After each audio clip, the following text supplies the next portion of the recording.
Mhuri yeZimbabwe ndadzoka zvekare kune mazimba ese. I think this is important notice and important information inofanira kunge ichisvika, so tell a friend to tell a friend kuti nyaya yapfuura nepano and tati tigare taionesana. Kana uchiona kuti iwewe unogona kunge uri kure nevanhu vacho kwanisa kusvika, gara like this video, this information ikwanisa kunge ichisvika. So nyaya iri panapa yandiri kunzwawo iri kutaurwa iri kubuda pari kunzi zvoni vanhu vakawanda vakatorwa mapassport avo nevakomana veMarch and March marimwe zuro.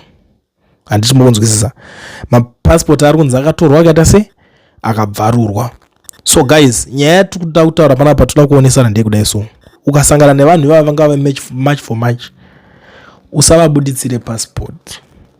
maZimbabwenzi muri vanhu vakaenda kuchikoro wani, mapassport aya akatonyorwa kuti passport iyi haimbobuditsirwe munhu zvayo, haitopuwe munhu anofanira kunge achiona passport ndiwe iwo muridzi wayo waipuwa, wobva wazonevhurira sedha munhu weimmigration wawasangana naye kana kuti mupurisa abvunza zvepassport.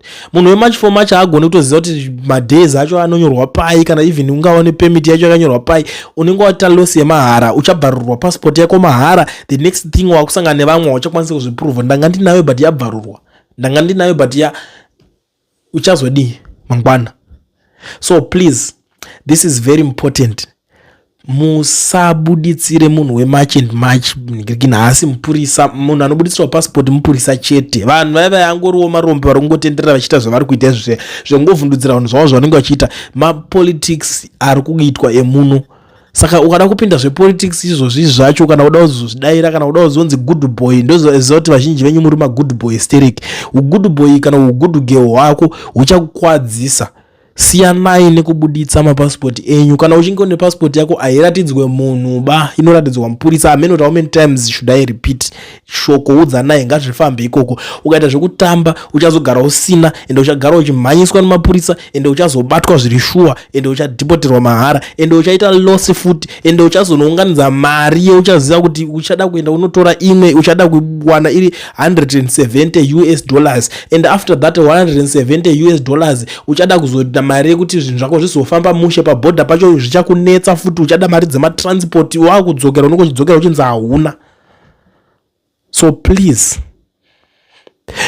be very careful, ende zvichakunetsa wakudzokera ungazi ndazoisiya kwakati kudii kwacho vanodhinda payo, unonzi ndoda kuidhinda, ndazodai ndazoirasira kwakati.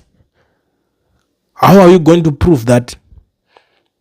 Ngwarai, ndatopedza neme iyi haidi kusurebeswa, iyi haidi kutaurwa zvakawanda wanda. Ngwarai, kwaunoti vari kuuya vari kubva neukuchinja road, unomubuditsira passport kuita sei? Muudzoti handina, ukuendesa kupolisi, wobva wamubuditsira kupolisi. Basa raiva ndisiriro kana basa ravo iroro. Unoitora womuratidza, wobva wabvarurirwa, wobva wadii mangwana wagona chi. Nekuti akubvarura, what's next? Akutokuti hauna, iye aibvarura. Imboko dzevanhu dziya handidi kutombokunyeberai, musambofema kaita zvinhu izvozvo. Aya menho inadzi nyaya idzi tinge tatoudzana, ndoziva kuti vamwe mune zvinharo, iwe zvazodai so, vanodaro nei, right. Tatokutaurirai kudai so, tiri kuzviziva kuti pano vanhu vakawanda vatanga kukomplaina, vakutobvunza way forward, tozodii manje zvino, tozoita sei? Yabvarurwa kawo uchada kudii? Hausisina.